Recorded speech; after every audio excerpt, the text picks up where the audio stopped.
qué le dice Jesús? ¿Veis todo esto? Le respondió Jesús: de cierto te digo, de cierto les digo, que no quedará aquí piedra sobre piedra que no sea derribada. ¿Qué le dice Jesús?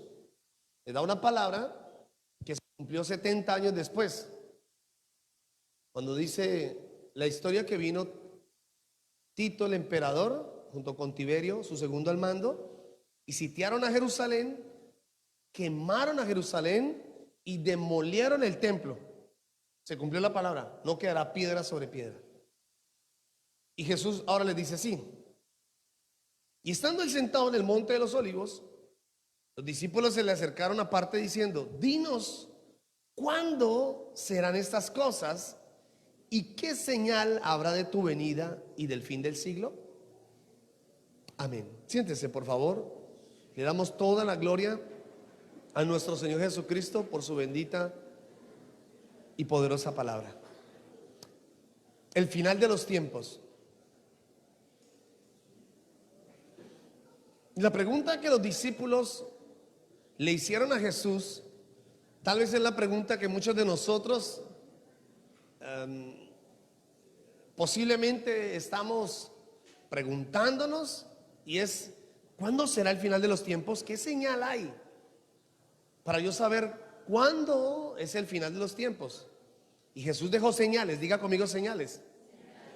Jesús dejó señales para que usted y yo estemos atentos del final de los tiempos. O sea, nadie puede decir: a mí me cogió de sorpresa. No, usted no lo cogió de sorpresa.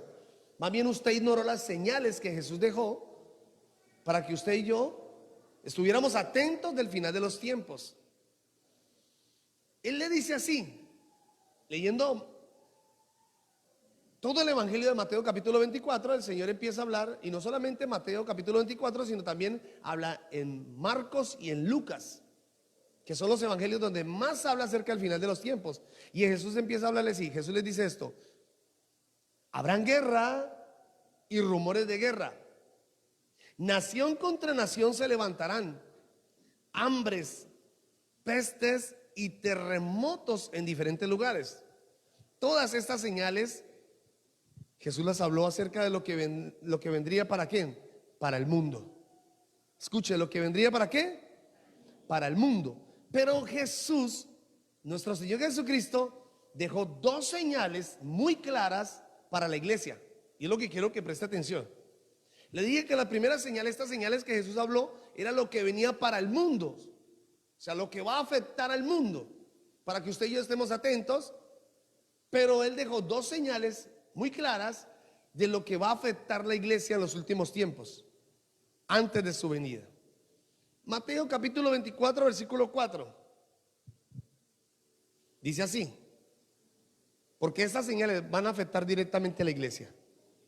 Respondiendo Jesús les dijo: mirad que nadie os engañe. ¿A quién le estaba diciendo eso? A los discípulos, a los seguidores. Mirad que nadie os engañe, porque vendrán muchos en mi nombre diciendo: yo soy el Cristo, y a muchos engañarán. Esta es una señal de los últimos tiempos para nosotros, la iglesia. No para los de afuera, para nosotros, la iglesia. Dice: vendrán y engañarán a muchos. Mire que nadie los engañe. Lo que Jesús le estaba diciendo a los discípulos y que advierte a la iglesia es que hay espíritus engañadores. Y no solamente eso, me temo decirlo, y que muchos cristianos serán engañados. La forma más fácil de manipular a las personas es a través de la religión. La religión es un método, una forma que trata de acercarse a Dios a través de las obras, pero que no está dispuesta a tener una devoción y una rendición a Dios. ¿Me escuchó eso? No somos religiosos, porque una persona religiosa no está dispuesta a rendirle su vida a Dios. Si usted no le rinde su vida a Dios, si usted en verdad no tiene un encuentro con Dios, usted se convierte en una persona religiosa, y usted fácilmente va a ser engañada por un sistema diabólico. Le voy a explicar de eso más adelante. Y le pido que por favor escuche nuevamente la palabra de lo profético, porque esta palabra le va a enseñar muchas cosas, le va a instruir de cómo distinguir una profecía cuando viene de parte de Dios. Así que no se la pierda en nuestro canal de YouTube. Pero escucha ahora esto. La Biblia dice que vendrán falsos ¿qué?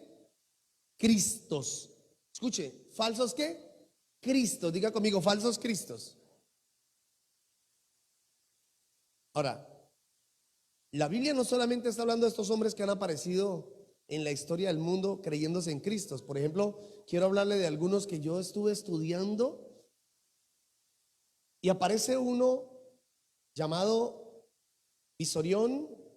El 10 de noviembre de 1993 pronosticó la llegada del Apocalipsis y se autoproclamó el Cristo. También Misou Matayoshi nació en Okinawa, Japón, el 5 de febrero de 1944, tras años de tanta formación cristiana, se convenció más bien de que él mismo era el Cristo y Dios. Entonces empezó a llamarse el Dios único Misuo. También hay otro llamado Wayne Ben. Nació el 18 de mayo de 1941 en Nuevo México. Cuando tenía ya 59 años tuvo una experiencia religiosa en su dormitorio en la que Dios se presentó ante él y le dijo: tú eres mi Mesías. Y se proclamó el Cristo. Alan John Miller nació en Australia en 1964. De joven fue testigo de Jehová hasta que entendió que él era la reencarnación de Jesús. Pero también hay otro llamado Yowa Wanyongi, nacido en Kenia en 1924, asegura que en el monte de Elgón, cerca donde vivía, en realidad era el sagrado monte de Sión, ubicado en Jerusalén. A diferencia de los otros, afirma ser Dios y él mismo, y que su hijo es Jesucristo. También dice que tiene el poder de curar el SIDA, entre otras enfermedades incurables. Brian Davy Mitchell nació el 18 de octubre de 1953 en Utah, Estados Unidos. Sus padres dicen que estaba loco y que de niño fue internado en un hospital psiquiátrico, pero él asegura haber escuchado la voz de Dios decirle a los 7 años que él era el Cristo. José Luis Miranda, nacido en Ponce, Puerto Rico, 22 de abril de 1946, era conocido como el alias de apóstol, doctor, papá, Dios y principalmente Jesucristo hombre. Muchos le decían el papi. ¿Lo recuerdan? Era el líder de la secta Creciendo en Gracia. Y Jim Jones, un hombre que se autoproclamó el Cristo. Esas personas que a través de la historia o del tiempo se autoproclamaron el Cristo, lo que Jesús decía: vendrán falsos cristos y engañarán a muchas personas. Y todos estos que le he hablado levantaron grupos con cantidades de personas engañadas por un espíritu de error. Lea conmigo por favor el versículo 23. ¿Cuál es el consejo de Jesús? El consejo de Jesús en el versículo 23 dice: entonces, si alguno dijere, mirad, aquí está el Cristo, o mirad, allí está, no lo creáis, dice la palabra. Jesús dice: no lo crean, porque no son Cristos. Jesucristo solo hay uno, y es el Señor de señores y el Rey de reyes. Ahora, la segunda señal, porque le dije que ven dos señales que Jesús había dejado clara para la iglesia. La primera, que vendrían falsos cristos, y la segunda señal es esta, versículo 24: porque se levantarán falsos cristos y falsos profetas y harán señales y maravillas, de tal manera que engañarán, de ser posible, aún a los escogidos. Aquí habla de hombres que conocen de Cristo, que saben de palabra, que hacen señales y milagros, pero que no viven la palabra de Dios. Mateo capítulo 24, versículo 11 dice: y muchos falsos profetas se levantarán y engañarán a muchos. ¿A cuántos? ¿A cuántos? Mire que usted no sea engañado. Tenga cuidado que usted no sea engañado, porque la Biblia dice que muchos serán engañados. En el versículo 24 vuelve y le leo: porque se levantarán falsos cristos. Usted está claro en eso, como hijo de Dios.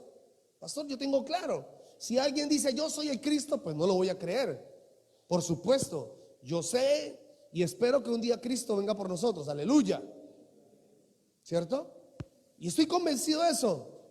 Pero tal vez no se ha dado cuenta que hay muchas personas que están siendo engañados por falsos profetas.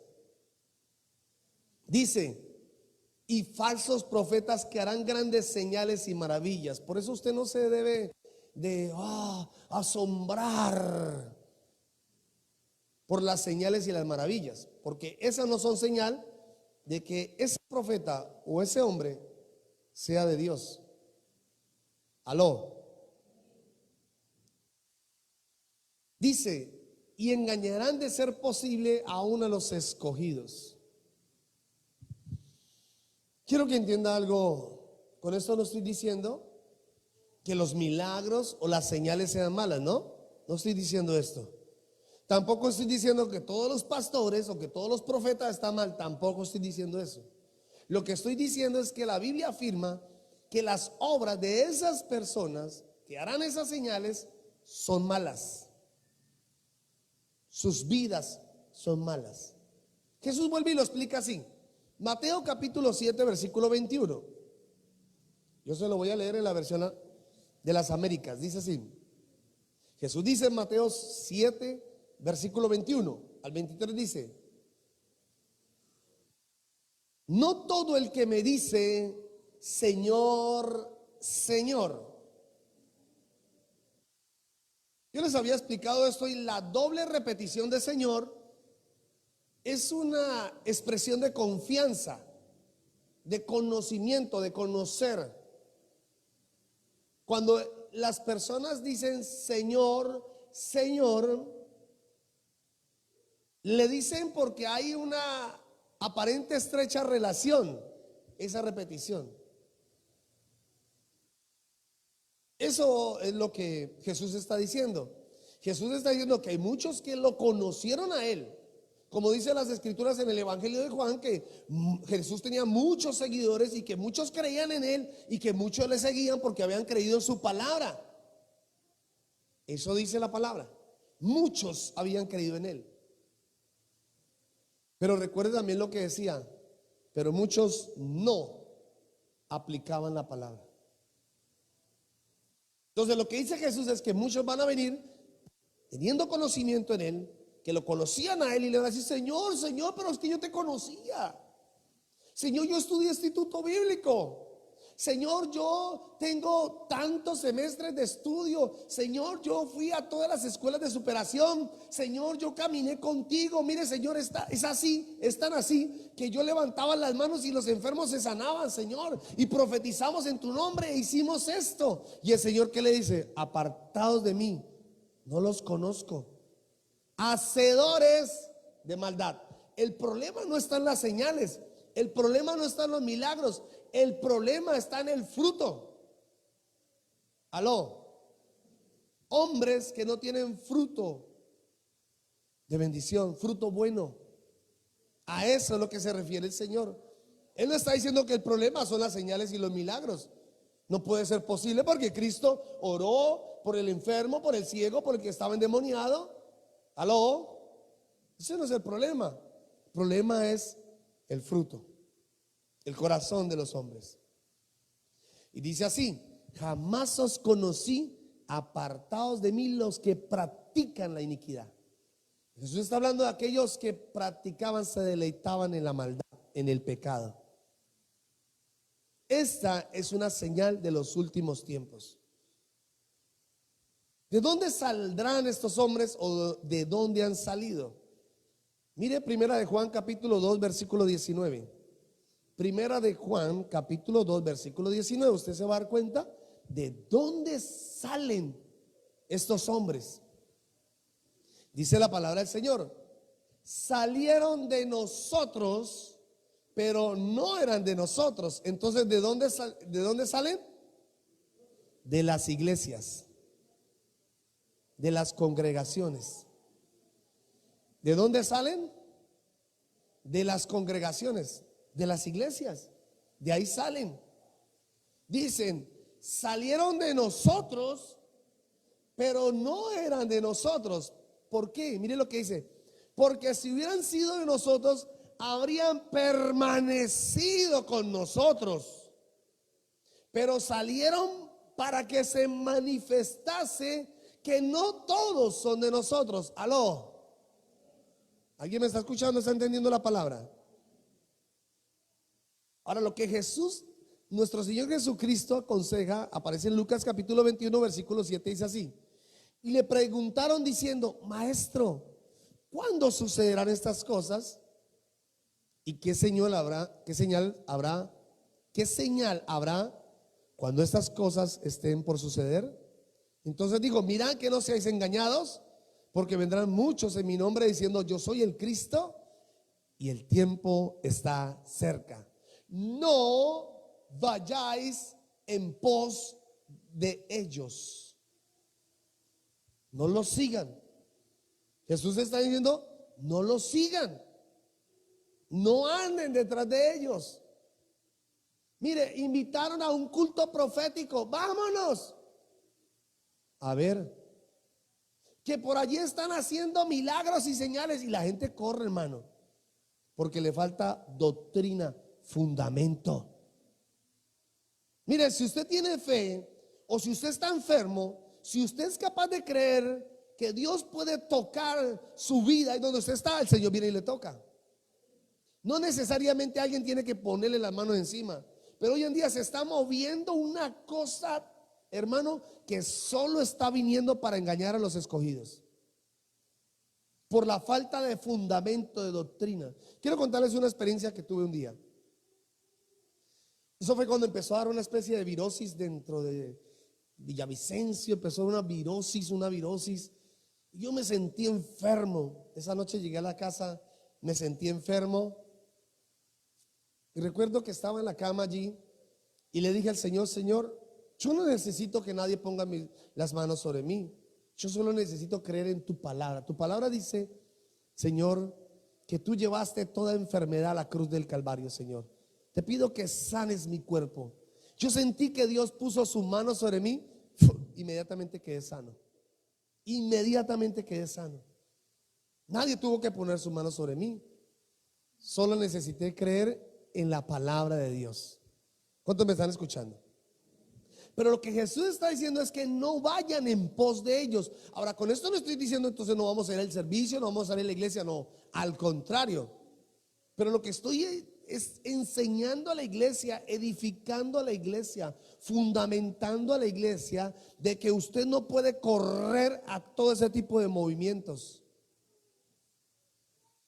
Hay un hermano que cuando levanta la mano todo el mundo se cae al piso. ¿Y qué? ¿En qué me edifica eso? ¿En qué? Y yo les contaba experiencias de pastores que me han llamado y me han dicho: pastor, yo quiero ir a ministrar en su iglesia, yo oro por los enfermos, la gente se cae, y yo le digo a la gente que tiene en su billetera, y yo le digo: ¿y eso para qué? Yo no necesito ese tipo de alimento para la iglesia. Yo necesito alimento sólido, que la iglesia crezca, que avance en el nombre de Jesús. Yo no necesito ese tipo de fábulas, porque la Biblia dice que en estos tiempos vendrán doctrinas erróneas, fábulas, para solo endulzar el corazón de la iglesia y sacar, como dice la Biblia, aún si es posible, a los escogidos. Pero ¿por qué la Biblia dice, por qué Jesús aconseja de no seguir el camino de ellos? Primero, porque sus caminos son torcidos. Sus caminos son torcidos. Son personas que viven según la carne. ¿Sabe? A veces nos asombramos más porque vemos a esas personas del púlpito como algo extraordinario, pero cuando se bajan, hermanos, son personas totalmente carnales. Personas que no viven para agradar a Dios. Jesús les dirá un día, no los conozco, apártense de mí, hacedores de maldad. Segundo, no predican doctrina. No predican fundamento, sino a ellos les interesa es tener multitudes, cantidad de personas que den dinero y que se queden cómodas en la iglesia. Esos tipos de mensajes que solamente alientan el corazón, que solo consuelan y que animan, al contrario, el pecado del hombre, la maldad que hay en sus corazones, no sirve. Eso no sirve. Número 3, no se les ve fruto del Espíritu. Son las mismas personas de siempre, no cambian. En sus vidas no se ven cambios. Se ven hogares recasados, tienen esposas, viven en completo desorden. A esos es que dice la palabra, no los sigan. A lo malo le dicen bueno. Pero ¿por qué es malo? No, tranquilo, no se preocupe. Tomar no es malo, embriagarse no es malo, ir a una discoteca no es malo, ir a ciertas actividades del mundo no es malo. La Biblia lo llama malo. Pero también la Biblia dice que vendrán tiempos que a lo malo le dirán ¿qué? Bueno. Y a lo bueno. Entonces a nosotros, por predicar la palabra y por enseñar la palabra, nos dicen, ustedes son fanáticos, eso es malo. Nos dicen que lo que enseñamos es malo porque lo que estamos haciendo es fundamentando a la iglesia para cuando venga el error, la iglesia permanezca firme. Qué tremendo. ¿Sabe qué dice la Biblia? La Biblia dice, cíñanse la palabra como un cinto. Muchas personas aquí, cuando tienen ese pantalón les queda un poquito ancho, se ponen esa correa, el cinto, el cinturón de la verdad. Dice, cíñanse con el cinturón de la verdad para que estén firmes. Aló. Para no ser engañados. Voy a enseñarle 3 cosas que te van a guardar del final de los tiempos. 3 cosas que te van a guardar del final de los tiempos. Mateo capítulo 7, versículo 21, vamos a volverlo a leer. Dice la palabra del Señor, no todo el que me dice Señor, Señor. No es suficiente con que tú le digas, sí, yo creo en Jesús. Como nos han enseñado que la oración de fe es suficiente para ser salvo. No es cierto. Porque si les enseñamos a las personas que la oración de fe es suficiente para ser salvo, entonces no los vamos a fundamentar y van a seguir en el mismo pecado, van a seguir en su misma vida de desorden y se van a condenar. No, ese es el primer paso. Ok, creíste en Cristo, en ese momento hiciste la oración de fe, eres salvo porque somos salvos por fe a través de nuestro Señor Jesucristo, pero ahora tenemos que caminar y vivir para Jesús. Y dice así, no todo el que me dice Señor, Señor entrará en el reino de los cielos, sino el que hace la voluntad de mi Padre que está en los cielos. Aquí está. Aquí está. Lo que nos va a guardar del final de los tiempos es hacer la voluntad de Dios. ¿Cuál es la voluntad de Dios? Vamos, ¿cuál es la voluntad del Señor? La voluntad de Dios es buena, agradable y perfecta. No, yo no le estoy diciendo cuál es esa no es la voluntad de Dios. ¿Cómo es la voluntad de Dios? Buena, agradable y perfecta. Ok, listo. Pero ¿cuál es la voluntad de Dios? Primera de Tesalonicenses 4:3. Primera de Tesalonicenses 4, versículo 3. Le estoy enseñando doctrina, fundamento, base, hermano. Dice la palabra así: pues la voluntad de Dios es vuestra santificación. O sea que Dios tiene una voluntad. ¿Y cuál es la voluntad?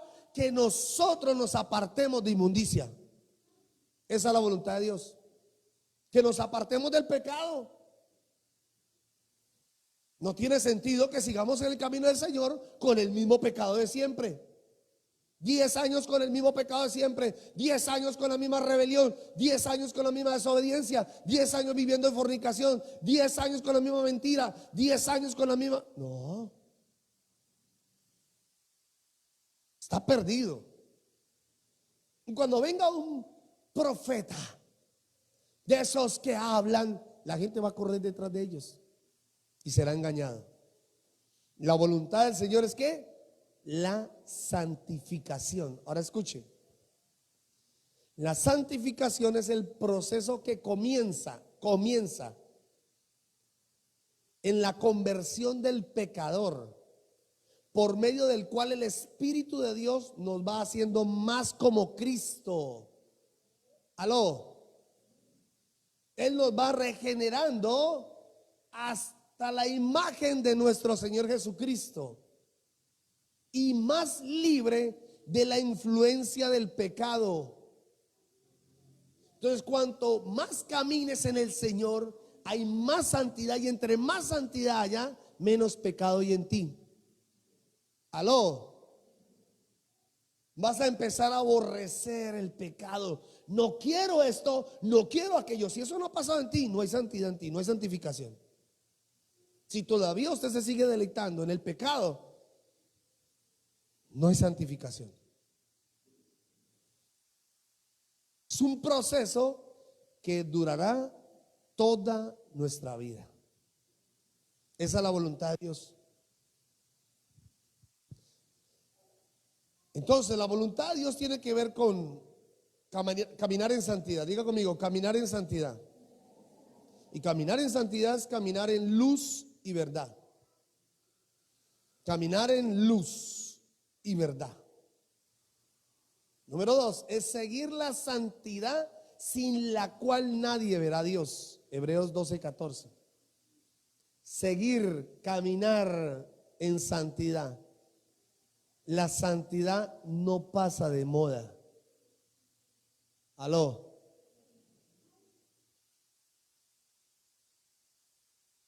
Si en su corazón hay deseo de ser santo, lo felicito.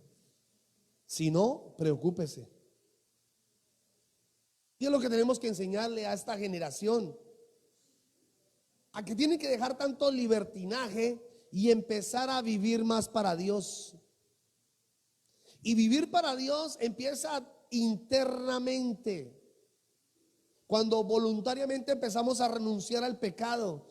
Cuando ellos dicen, yo no quiero seguir viviendo así, yo quiero cambiar. Oh, lo felicito, ya empezó un proceso de santificación dentro de ti.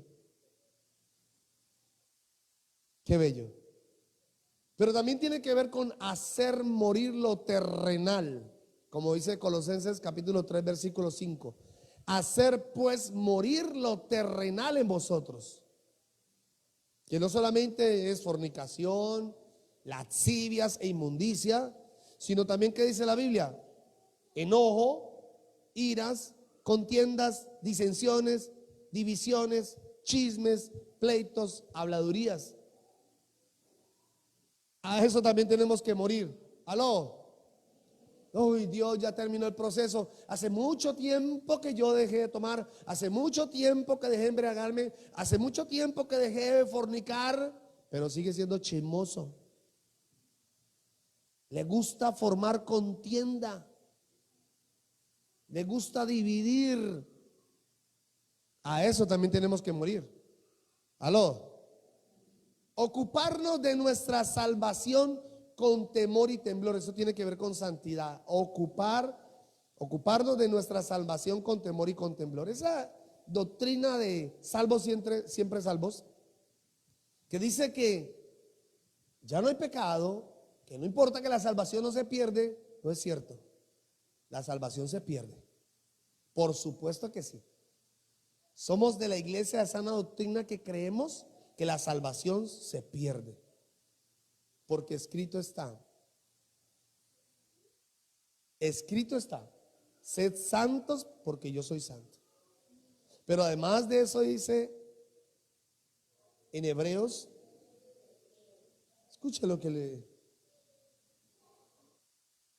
lea la palabra del Señor en Hebreos, por favor. Capítulo 2. Por tanto, es necesario que con más diligencia, diga con más diligencia. Escuche, con más diligencia. Dice, atendamos a las cosas que hemos ¿qué? Oído, no sea que nos deslicemos, porque si la palabra dicha por medio de los ángeles fue firme y toda transgresión y desobediencia recibió justa retribución, ¿cómo escaparemos nosotros si descuidamos una salvación tan grande? O sea que sí se puede perder. Descuídela y se pierde. Esa doctrina que ahora está saliendo que no, la salvación no se pierde, no es cierto, se pierde. Y eso lo que hace es animar el corazón de la gente para que siga pecando. Bueno, como no se pierde, entonces sigamos viviendo así, no pasa nada. No es cierto. Y como dicen, pero es que a mí Dios me usa. ¿No ve? Yo levanto las manos y la gente se sana. Vea, yo oro por las personas y algo pasa. Entonces la gente sigue creyendo que está bien. Y mentiras. Apártense de mí, hacedores de maldad, no los conozco, dice el Señor. O sea que sí se pierde. Porque si a esos que usaba Dios se pierden, ¿cómo será que aquellos que apenas recibiendo una oración de fe creen que ya están salvos? Aló. El segundo consejo es busque la unidad. Primera de Juan 2:19. Mire lo que dice. El primer consejo es que hacer la voluntad de Dios. ¿Y cuál es la voluntad de Dios? La santificación. Todo el tiempo buscar la santificación. Todo el tiempo. Apartarnos de nuestros malos caminos. Vivir para Dios. Pero ahora dice en 1 de Juan capítulo 2 versículo 19, dice, salieron de nosotros, pero no eran de nosotros. Porque si hubieran sido de nosotros, habrían permanecido con nosotros. Entonces lo que está diciendo aquí el apóstol es esto. Está hablando de la unidad. El peligro de no estar en unidad. El peligro de no ser parte del cuerpo de Cristo. Pastor, a mí me gusta estar allá orando a solas, a mí me gusta leer la Biblia allá a solas y yo desde allá. No, eso no dice la Biblia. Está bien que usted haga sus devocionales, que estudie, todo eso está perfecto. Pero aquí la Biblia está diciendo algo muy claro y dice, no permanecieron con nosotros. Y ya les voy a aclarar lo que dice el pasaje de Hebreos. No dejen de congregarse como algunos tienen por costumbre. No se dejen de congregar. Les voy a contar cómo funciona eso. Escúchenme acá. Cuando la manada de antílopes o de cualquier animal, ellos mantienen en grupos reunidos, juntos. ¿Sabe por qué se reúnen? Por evitar los ataques de los animales feroces. Entonces, ellos hacen grupos y se juntan, todos se juntan. Cuando el león, como dice la Biblia, que anda como león rugiente alrededor buscando a quien devorar, él empieza a dar vueltas muy cerca de la manada y empieza a rugir fuerte, fuerte empieza a rugir. ¿Y sabe qué empieza a pasar? Escuche, los que están en la manada Los que han aprendido por experiencia, porque tal vez un día les pasó y aprendieron, entonces ¿qué hacen? No se muevan, quédense quietos, estemos todos juntos, todos nos vamos a quedar juntos. Pero los más jóvenes empiezan, y empiezan a moverse y se salen de la manada. Esos son los que están expuestos para que venga el león y los devore. Y eso es lo que puede estar pasando en el mundo. Que viene Satanás con propuestas, con animaciones, con entretenimiento, diciéndole a los jóvenes: mire, hagan esto, vamos a aquello, por aquí hay esto, por allá hay aquello. Y los jóvenes corren tras esas motivaciones y viene Satanás y los engaña. ¿Cuánto me están escuchando? Por eso manténgase unido. Mire, yo por experiencia no me separo, porque ya aprendí. Pero si esa no le sirve, le voy a enseñar otra. ¿Cuántos han visto carbones encendidos? ¿Cuántos han visto carbones encendidos? Cuando usted ve todos los carbones encendidos, se forma un fuego casi imposible de apagarse. Pero haga lo siguiente, haga el ejercicio, tome un carbón y sepárelo. Ese carbón se empieza a apagar. Cuando usted se da cuenta, está frío, porque se apartó. Pero mientras los carbones estén unos con otros, van a producir más calor y más fuego. ¿Cuánto me están escuchando? ¿Ahora me está entendiendo la importancia de la unidad? ¿Y por qué para Jesús era importante? Tanto que en el capítulo 17 del Evangelio según San Juan, Jesús hace una oración pidiéndole al Padre que ellos no se separaran, sino que permanecieran juntos. Señor, te pido, manténlos unidos, que estén unidos siempre. Y en el Salmo 133 dice: mirad cuán bueno y cuán delicioso es que los hermanos habiten juntos en armonía. Esos que no les gusta congregarse, que están buscando siempre por allá en la internet, por allá la predicación de tal, por allí voy a ver en la televisión la predicación de tal, hermano, va a terminar enfriándose, porque la unidad produce fuego. Cuando estaban todos juntos en el Pentecostés, dice la Biblia que el fuego se derramó sobre todos. Aló. Pero voy a contarles algo. La Biblia dice también que Jesús se le apareció cuando resucitó a más de 500 personas. A más de 500 personas se les apareció. Pero luego estas 500 personas, cuando Jesús les dice: no se vayan, quédense en Jerusalén hasta que sean investidos de poder. Oren, porque van a ser llenos del Espíritu Santo. Esas 500 personas se reunieron y empezaron a orar: Señor, derrama tu gloria, derrama tu poder, la promesa del Padre. Y empezaron a salir uno a uno. Oh, se está haciendo tarde, yo me voy. Otro: yo tengo que trabajar. El otro: no, yo tengo que hacer esto. Y empezaron a salir hasta que quedaron solo 120. Solo 120 se quedaron de más de 500 personas. Y esos 120 fueron los que fueron llenos del Espíritu Santo. El peligro de salirse de la unidad: se apaga, se apaga, se apaga y termina uno contaminado.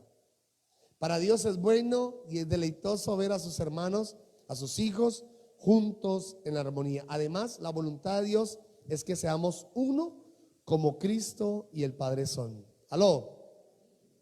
El tercer consejo es estar siempre bajo sujeción. Viva bajo sujeción, es importante. Usted debe estar sometido a alguien. Romanos capítulo 13 dice así: sométase toda persona a las autoridades superiores, porque no hay autoridad sino de parte de Dios, y las que hay por Dios han sido establecidas. De modo que si se opone la autoridad a lo establecido por Dios, resiste, y los que resisten acarrearán condenación para sí mismos. Entonces, por eso es que no estábamos a favor de esos jóvenes que se levantan contra el grupo el SMAT, con los que se levantan contra la policía, contra estos grupos. No estamos de acuerdo con eso, porque se están levantando contra una autoridad. Si usted no le enseña desde ya a sus hijos que ellos deben estar sometidos a una autoridad, mamá, es que mi profesora, no, sométase a esa autoridad, obedézcalo. Muchos de nosotros le creemos a veces más a nuestros hijos más que a la autoridad y cometemos grandes errores. Usted no puede hacer eso. Si un profesor le llama la atención a su hijo, usted no haga reclamo. Dígale a su hijo, sométase, enséñele. Ay, pero es que mire cómo tratan a mi hijo. Y a veces nos ponemos tan trágicos, hermano, que ¿sabe qué estamos haciendo? Estamos permitiendo rebelión en nuestros hijos, rebeldía desde ya, desde pequeños. No, hermano. Hebreos capítulo 13, versículo 17 dice así: obedeced a vuestros pastores y sujetaos a ellos, porque ellos velan por vuestras almas. Ay, hermanos, ay, Dios mío.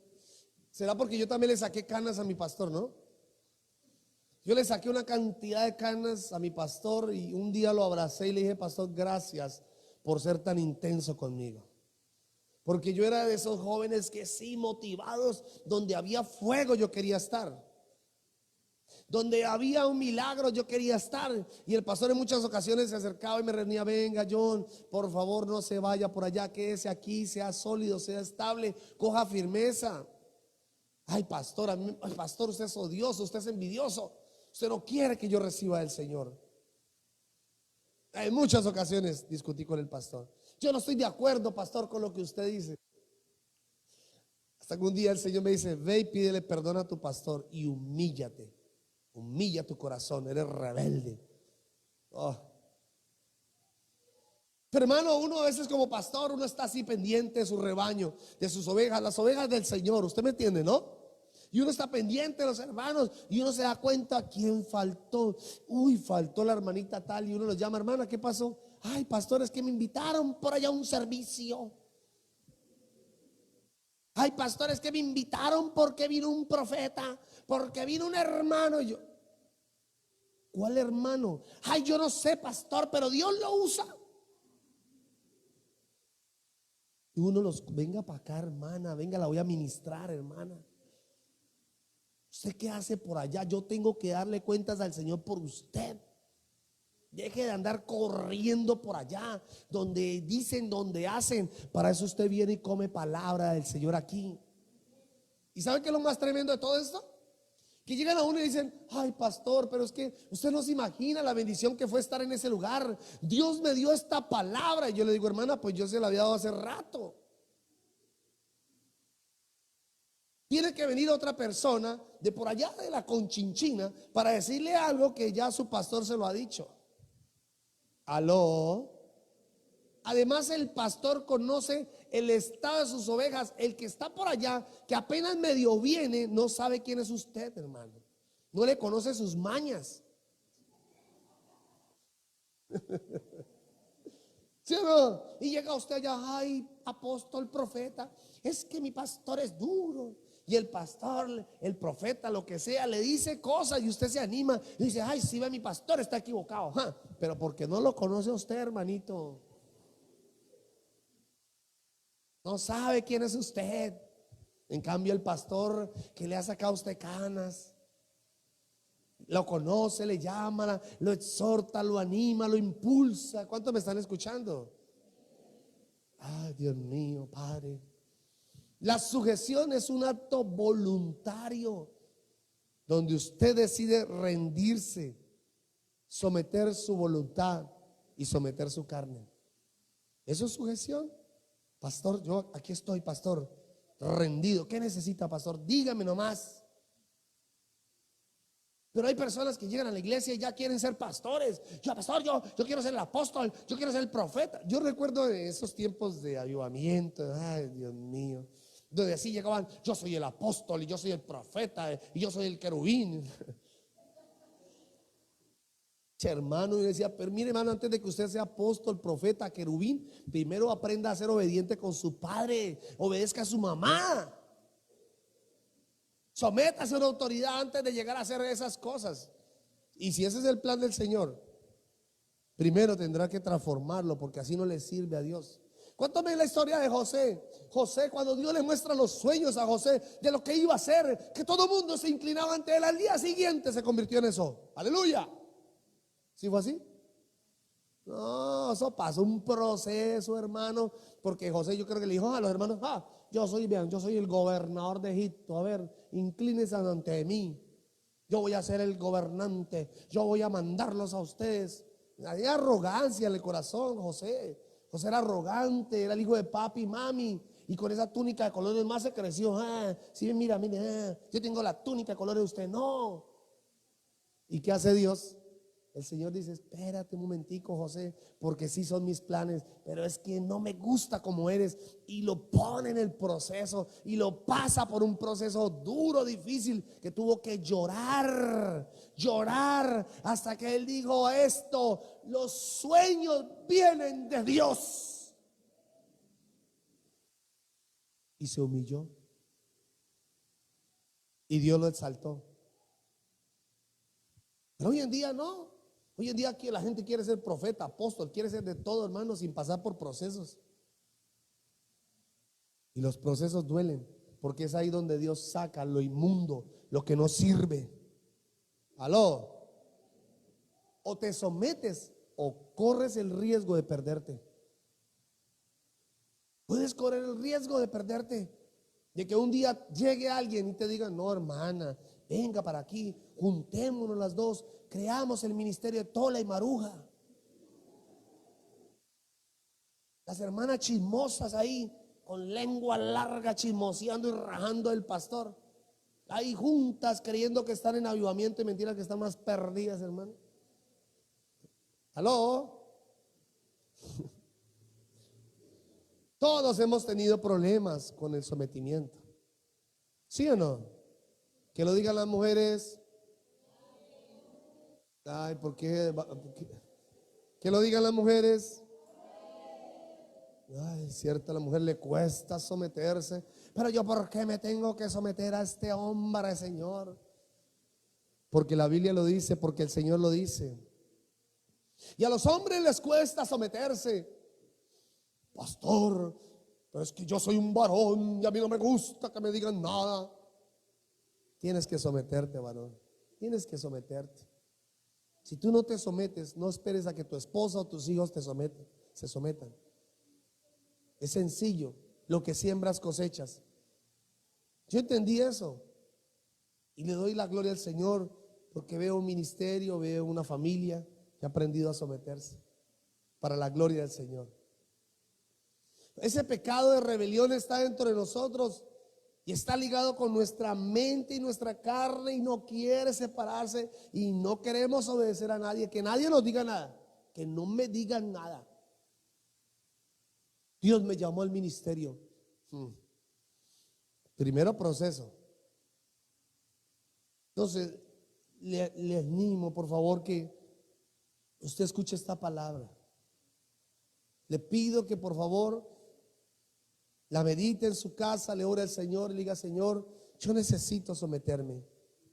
Necesito caminar en obediencia, porque si eso es una señal de los últimos tiempos y que ya la estamos viendo, porque la estamos viendo, tenemos que tener cuidado. Porque lo primero que va a hacer es engañar no a los que están perdidos, sino a los escogidos. Ese es el riesgo. El riesgo no es que el diablo va a venir a engañar a los que están afuera, porque ya los tiene engañados, sino lo que va a hacer es a esos hermanos que están ahí en la iglesia, que posiblemente les falta fundamento, que posiblemente les falta formación, es a esos que van a ir a engañar. Y también, ¿por qué no?, a los que llevamos tiempo, si no aprendemos lo que dicen las Escrituras.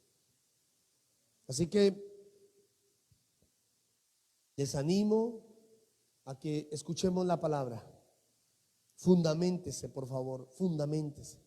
La hermana Estela decía algo importante. Los días martes aquí a las 7 de la noche hay una escuela de formación.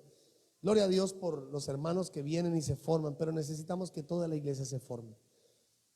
Usted puede venir los martes a las 7 de la noche y recibir formación cristiana, formación, base, fundamento, para que usted crezca, su familia crezca en todas las áreas.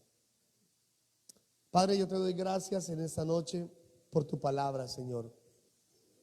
Gracias, Señor, porque tú nos dejaste señales para que podamos ver cuándo será tu venida, Señor. No tal vez qué día ni qué año, no, pero sí nos estás mostrando señales para que tengamos claro que pronto estás por venir, Señor. Te pedimos, Dios, que nos guardes. Guárdanos, Señor. Que tu palabra, Señor, sea el cinturón de la verdad. Que tu palabra ciña mis lomos para estar firme, para ser estable, sólido, contundente, Señor. Que cuando vengan los engaños que están llegando en el mundo y que vienen, Señor, a la iglesia, Padre, no caigamos en ese error. Te pido en el nombre de Jesús, Señor, con el poder de tu palabra, Señor, que comience nuestros corazones para caminar rectamente, para obedecer tu palabra, Señor, seguir instruyéndonos en tu verdad, Señor. Pero también te pedimos, Señor, que nos enseñes a ser humildes, sensibles, sumisos, Señor, porque tú vas a venir por esos que van a obedecer tu palabra, por aquellos que honran tu nombre y que siguen tus caminos, Dios. Yo declaro en el nombre de Jesús, Padre, que esta palabra tocará el corazón de esas personas que todavía les cuesta someterse, que todavía, Señor, les gusta tal vez escuchar palabras de motivación y de ánimo, Señor. Y te pido en el nombre de Jesús que tú los convenzas, Señor, que ellos puedan escuchar, Señor, palabra sólida, contundente, que les ayude a crecer en su vida espiritual y en su formación como hijos de Dios. Gracias, Señor, porque sabemos que tú nos has escogido, Señor, para salvación, pero también nos has escogido para que vivamos en santificación, para que caminemos, Señor, juntos en armonía, adorando y glorificando al Dios de los cielos, en Cristo Jesús. Amén.